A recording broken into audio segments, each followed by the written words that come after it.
prochaine partie, je vais me concentrer beaucoup plus sur le diagnostic. Donc, les points positifs qu'il y a en ce moment dans le système, c'est qu'il y a une ligne qui est partielle entre le médecin et le psychologue. Donc, je dis bien partielle parce que les autres corps de métier, les ergothérapeutes, les orthophonistes, ils sont pas concernés par le document. Il y a juste le psychologue qui peut faire un diagnostic partiel de l'autisme qui doit être confirmé par un médecin. C'est aussi un rôle qui est très prépondérant dans l'évaluation diagnostique. S'il n'y avait pas de psychologue, il y en aurait plein qui n'auraient pas été diagnostiqués. Le guide, justement, c'est pour aider les psychologues et les médecins. Ça permet une prise en charge qui est provisoire. Au moins, en attendant d'avoir un diagnostic, c'est déjà bien. Ça facilite de beaucoup l'accès aux services. L'accès aussi des enfants de moins de 5 ans, il est beaucoup priorisé sur les adultes et l'adolescent. Parce qu'on doit avoir une prise en charge plus précoce à leur administrer. Par contre, point négatif, l'accès au diagnostic pour les adolescents et l'adulte est quand même difficile encore en ce moment pour la majorité des régions du Québec. Souvent, le nombre de spécialistes qui ont l'expertise pour faire les diagnostics est assez limité. Aussi, le soutien qu'on offre aux personnes et aux parents il est souvent incomplet par rapport à ce qu'ils ont vraiment besoin. Puis on diagnostique souvent dans des suspicions de problèmes de santé mentale, de dépression, de difficultés dans l'adaptation au milieu scolaire et professionnel. Ce dernier point, c'est pour ça qu'on va diagnostiquer, parce que j'avais beaucoup de problèmes d'adaptation. Mais les temps d'attente sont souvent assez longs. Ça peut aller de quelques années à plusieurs années. Puis ça complique beaucoup la démarche diagnostique puis la prise en charge qu'on peut faire aussi de ces patients-là. Et aussi, ce qui est négatif dans tout ça, c'est que c'est mal banalisé le diagnostic chez les femmes. Donc, c'est souvent des gens qui vont être moins diagnostiqués. Souvent, ce qu'on préconise aussi, c'est d'appliquer certaines mesures qui permettent de mieux cibler les femmes. C'est souvent aussi de beaucoup les écouter. C'est de recouper avec des éléments objectifs de leur vie, de privilégier la dit sur la DOS, comme j'ai dit tantôt. Et c'est aussi d'adapter les questionnaires diagnostiques, d'effectuer le bon diagnostic et effectuer le suivi adéquat. Pour ce qui est des jeunes enfants, là je parle aussi de l'ICI dans ce cas-là. Le positif de l'ICI, c'est que l'ICI, je voulais juste le mentionner, c'est l'intervention comportementale intensive. Le positif, il y a un gain à long terme qui est meilleur qu'avec d'autres méthodes éducatives pour la communication, le comportement, l'adaptation sociale et le quotient intellectuel. Le programme il est souvent applicable de la même façon, c'est 20 heures par semaine, aux enfants de moins de 6 ans. Justement, ça fait du bien au système qui peut tout le temps appliquer la même chose à tout le monde. C'est une option thérapeutique qui a prouvé son efficacité. Efficacité, c'est provisoire, ok? Parce qu'on n'a pas de données sur le long terme, des données sur le court terme. Souvent, c'est un espoir pour les parents qui vont voir peut-être leur enfant faire une belle vie. Les familles participent également au processus de généralisation des acquis au quotidien à la maison. Ça améliore aussi le ratio entre l'autostimulation que l'enfant a besoin puis celle qui lui est nuisible. Aussi, un bon rapport coût-avantage du programme à long terme. Il y a aussi l'existence d'un guide de pratique qui permet de standardiser l'ICI. Ce qui est négatif, c'est que la fenêtre d'efficacité liée au temps est très réduite. Donc, précocité, intensité et durée est assez réduite. Il faut vraiment entrer dans le cadre de la prise en charge de l'ICI parce que sinon, tu manques le bateau puis tu rentres dans l'autre chose. Le contexte est complexe. Il exige aussi une participation parentale qui n'est pas toujours évidente à concilier quand les deux parents travaillent. Il y a aussi un encadrement logistique, une possible pression financière pour la famille. Il y a souvent des retards dans le début de l'ICI en raison de la confirmation du diagnostic. Puis dans l'accès des services en lien avec les fameuses listes d'attente. Il y a une offre de services qui est assez inégale selon les régions. En général, c'est inférieur au seuil attendu pour l'obtention de progrès. Ce qui est vraiment pas le fun pour n'importe quel autiste sur la Terre. Il y a une variabilité des résultats de l'ICI aussi. On a des témoignages, mais assez peu sur les bienfaits de l'ICI. Parce que les enfants, ils n'ont pas toujours reçu les services dans les conditions qui sont recommandées dans le guide. En privé, c'est souvent aussi très difficile d'avoir des ressources. Puis, on se confronte aussi à un système de valeurs qui est différent chez chaque personne. Il y a certains qui pensent que le potentiel ne devrait pas être forcé, puis que si ça doit apparaître, ben ça va apparaître quand l'enfant va être prêt. Il y a aussi beaucoup d'autres approches qui pourraient être utilisées au lieu de l'ICI. Il y a la méthode TEACH, PEC. PEC, c'est les pictogrammes, en fond. Greenspan, développement émotionnel par modèle développemental. Il y a aussi la méthode d'intégration, soit l'approche sociologique, politique et éducative. Il y a aussi les scénarios sociaux. Ça permet d'apprendre à comprendre les codes de vie. Le langage saccage, c'est un langage pour les autistes. La zoothérapie et j'en passe et j'en passe. Ce qui est positif avec ça, c'est que ça permet de travailler diverses habiletés de différentes manières. Ce qui permet aussi de diversifier. Donc, tu peux utiliser plusieurs méthodes pour enseigner à l'enfant, puis ça lui fait apprendre d'une autre façon. Ça offre aussi une gamme de services aux parents qui peuvent sentir qu'ils ont aussi le choix de l'approche qu'ils peuvent utiliser chez eux. C'est aussi plus de façons d'aborder la problématique, pas juste une façon. C'est aussi, on constate beaucoup moins de problèmes de valeur parce que l'enfant, il développe l'habileté qu'il doit faire à son rythme. Négatif, c'est que souvent, il manque de balises claires. Ça peut partir de tous les sens, puis ça peut être difficile de s'y retrouver aussi. Les études sont pas aussi très claires sur l'effet réel que ça peut apporter, qui est un peu des fois décourageant quand on n'a pas de résultats qui sont concordants avec ce qu'on voudrait avoir. Pour ce qui est de la maternelle, le positif, c'est qu'il existe des initiatives qui sont en cours d'études pour essayer de faire une transition efficace en maternelle. Souvent, c'est l'évolution de l'enfant et non le contraire. On va prendre ce qu'il est capable de faire en premier. On peut compter aussi sur l'aide visuelle, une éducatrice qui peut être là en maternelle, ou différents outils pour améliorer les différents changements associés à la maternelle, etc., etc. Négatif, souvent, il manque de communication avec les parents, les éducateurs en service de garde sur les approches qu'on devrait utiliser pour préparer l'enfant à la maternelle. Ça, voudrait se pencher aussi. Maintenant, je vais vous parler un peu plus des intervenants pivots. Là, ça comporte aussi pas juste pour les jeunes enfants, mais pour les autres catégories d'âge aussi. Ce qui est positif, c'est que l'éducateur qui va s'occuper de l'enfant, des adultes et des adolescents autistes, ils font vraiment un travail incroyable, malgré qu'ils ont vraiment peu de ressources à leur disposition.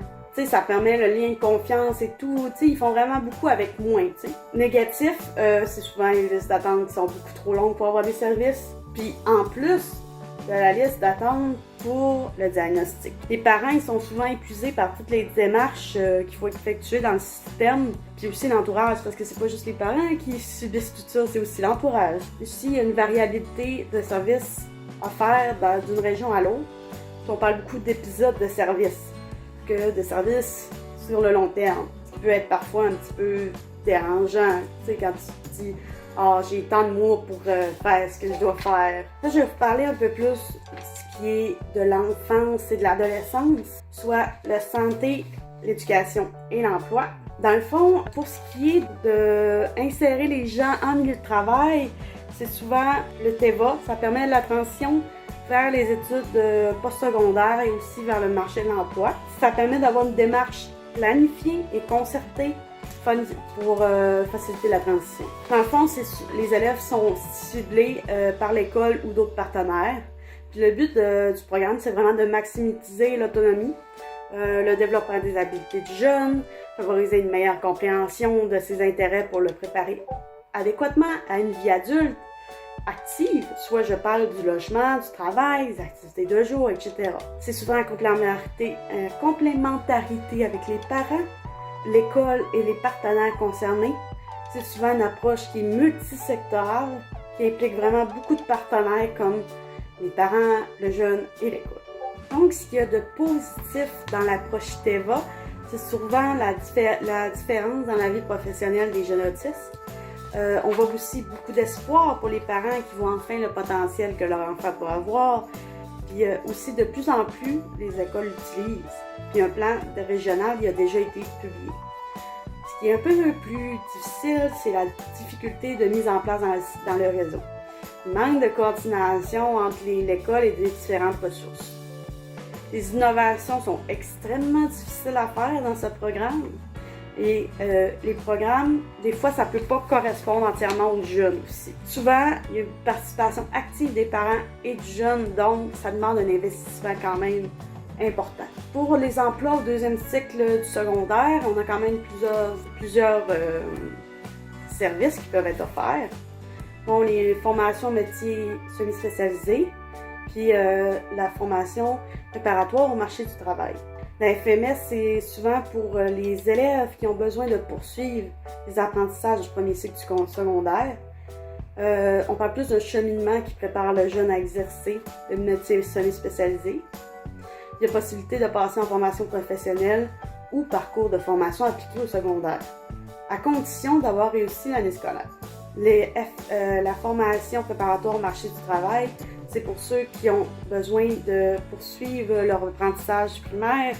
Ça s'effectue sur 3 ans. Puis après ça, l'élève reçoit un certificat de formation professionnelle au travail, qui est différent du DES, et il pourra ensuite s'intégrer sur le marché du travail ou continuer une formation au métier semi-spécialisé. Le positif, c'est qu'il y a vraiment quelques écoles qui sortent du lot. La formation est assez centrée sur le marché du travail aussi. Et l'utilité de l'aide qui est apportée aux jeunes est vraiment saluée aussi. Négatif, c'est que le parcours axé sur l'emploi n'est pas vraiment adapté à la clientèle autiste. Souvent, on n'utilise pas vraiment leur plein potentiel aussi. On n'est pas vraiment sur utiliser les capacités qu'ils ont vraiment, t'sais. Et aussi, les services complémentaires sont souvent rarissimes. La coordination est difficile entre les différentes instances. Encore pour la DEVA, c'est la même chose. Souvent, on n'utilise pas les plans d'action qui sont faits. Souvent, ça entraîne des abandons scolaires ou un sentiment d'échec carrément. Dans le fond, là, j'ai ajouté sur la slide 7 qu'il y a aussi beaucoup d'outils qui peuvent nous aider. Puis le site de la Fédération de l'autisme, il en dénombre certains aussi. Donc, pour ce qui est des outils, il y a plusieurs choses qui sont offertes pour aider les enfants au CRDI, pour aider les enfants, les adolescents et les adultes. Soit, il y a beaucoup de technologie de l'information qui est utilisée maintenant dans la prise en charge. Il y a aussi le travail avec la personne autiste, l'utilisation de différents outils, soit ça peut être visuel ou ça peut être des scénarios sociaux, il y en a plein de ça. Il y a aussi une utilisation de diverses méthodes d'accompagnement ciblées. Pour ce qui est de la gamme de services, il y en a beaucoup. Je ne vais pas les énumérer ici, mais c'est vraiment en lien avec la personne, en lien avec ce qu'il est capable de faire et avec sa qualité de vie éventuelle. Pour ce qui est de l'accès aux services de santé physique, mentale et en dépendance, ce qui est positif, c'est le temps d'attente. Il va varier selon l'urgence de la situation, au moins. Ça peut être de quelques mois à plusieurs années, on ne sait pas. La possibilité d'avoir aussi une prise en charge par un médecin de famille en attendant les services spécialisés. Mais pour ça, il faut avoir un médecin de famille. Même si on est autiste, il faut quand même avoir un médecin de famille. Négatif, c'est un problème délicat aussi parce que tout le monde est touché, pas juste les autistes là-dedans. Là, je parle en général, notre système de santé est tellement mal fait là-dessus que c'est un vrai problème. Manque de coordination entre les services de santé, temps d'attente qui peut se rallonger quand la situation de santé devient même problématique. Ça, c'est pour tout le monde. Je te tiens à le préciser. Il manque aussi de cliniques multidisciplinaires pour les personnes autistes qui peuvent avoir besoin de plus de suivi. Genre, souvent, tu as besoin d'ergothérapie, tu as besoin de voir un psychiatre et blablabla, blablabla. Il y a souvent une sorte de mécontentement de la part des autistes puis de l'entourage qui sont dans cette situation-là, qui veulent chercher des solutions pour s'aider. Le système, comme pour tout le monde, il varie peu, il est assez rigide, c'est des protocoles et blablabla et blablabla. Une discontinuité dans les services offerts également. Pour ce qui est de la formation continue, pour se former avec l'autisme, il y en a plusieurs. Je les nommerai pas toutes parce qu'il y en existe vraiment beaucoup. On a des attestations d'études collégiales pour le cégep, les certificats, les microprogrammes, les DSS et les diplômes de deuxième cycle pour les universités. Ça varie selon les régions et des fois, ça peut demander aussi des prérequis qu'il faut regarder avant de s'inscrire dans le programme. Ici, j'avais mis une illustration de l'explication des premières lignes, deuxième ligne, troisième ligne. Dans le fond, la personne, il faut qu'elle soit évaluée, premièrement, par un professionnel qui va évaluer sa problématique. Ensuite, il va avoir une référence en première ligne, en deuxième ligne et en troisième ligne. La première ligne, c'est un soutien plus ou moins long, qui n'est pas très spécialisé. La deuxième ligne, c'est beaucoup plus long. Puis les suivis sont plus spécialisés sur une problématique qu'en première ligne. Troisième ligne, c'est vraiment la dernière ligne. Souvent, c'est le soutien super spécialisé. Ils sont offerts que dans les grands centres, pratiquement. Les problématiques sont beaucoup plus importantes. Les suivis ils peuvent être vraiment longs. Ça dépend du cas aussi. Mais ce que j'ai pas fait, c'est qu'il y a des fois des flèches entre les lignes. Tu peux passer de la première ligne à la deuxième, tu peux faire de la deuxième à la première, passer de la première à la troisième et blablabla et blablabla. Puis ça t'adapte vraiment en mesure de suivi. Pour ce qui est de l'adulte, présentement, il y a plusieurs possibilités d'occupation à la fin des études secondaires, selon le profil de l'individu. La formation des adultes pour ceux qui n'ont pas le DES, la formation collégiale et éventuellement universitaire, les cours en école privée pour des compétences spécifiques, les ressources d'intégration au travail comme les plateaux de travail, entre autres, les programmes de Service Québec pour le travail et les études, ça c'est pour tout le monde, les programmes de Service Québec, là, ou bénéficier tout simplement de l'aide sociale.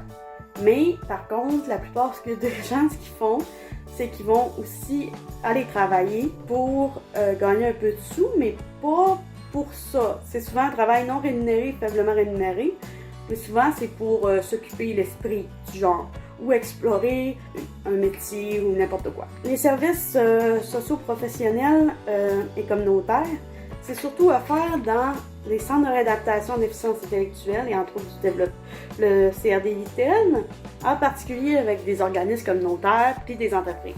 Le positif, c'est que là, on a vraiment un accent qui est fait sur le marché du travail, ce qui est un gros plus. Les gens qui travaillent sortent aussi avec une meilleure estime d'eux-mêmes, puis aussi de sentir qu'ils ont fait de quoi pour la société. Ils peuvent aussi développer puis travailler pour une entreprise hors de plateau de travail.